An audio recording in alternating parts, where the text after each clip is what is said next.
الحمدللہ رب العالمین والصلاة والسلام علی سید الانبیاء والمرسلین اما بعد فاعوذ باللہ من الشیطان الرجیم بسم اللہ الرحمن الرحیم۔ حضرت ذی وقار، آج ہم آپ کے سامنے کسی مجرم کے جرم کو چھپانے یا اس کو ظاہر کرنے کے حوالے سے ایک تعارض کی تطبیق قائم کریں گے۔ چنانچہ حدیث پاک کا مفہوم ہے، نبی کریم صلی اللہ علیہ وآلہ وسلم نے ارشاد فرمایا کہ جرائم کو آپس میں ہی معافی تلافی کروا لیا کرو، ورنہ اگر جرم ہم تک یعنی عدالت تک پہنچ گیا تو پھر اس کا فیصلہ کرنا لازم ہو جاتا ہے۔ اب اس حدیث پاک سے معلوم ہوا کہ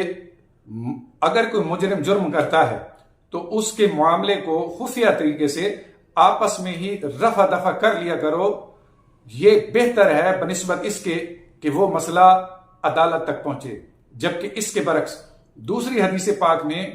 نبی کریم صلی اللہ علیہ وآلہ وسلم نے ارشاد فرمایا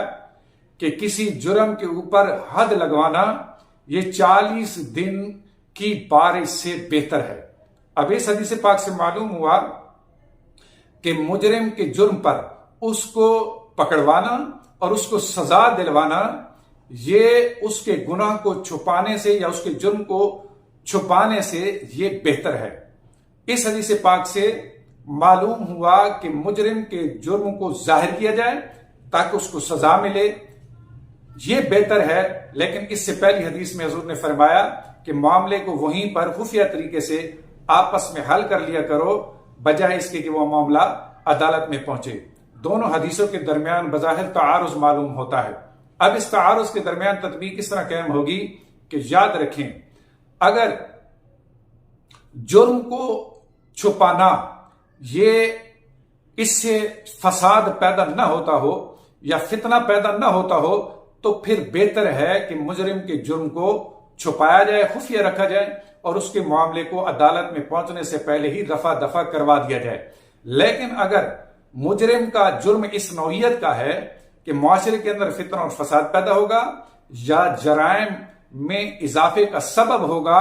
تو پھر ایسے مجرم کے جرم کو نہ چھپایا جائے بلکہ ظاہر کر کے اس کو سزا دی جائے تاکہ معاشرے کے اندر جرائم کا سد باب ہو اور یہ جرائم بڑھنے سے رک سکیں۔ تو اب اگر اس تدبیر کو تسلیم کر لیا جائے تو احادیث کے درمیان تعارض بھی ختم ہو جائے گا اور اس حل کے بعد اختلاف بھی ختم ہو جائے گا۔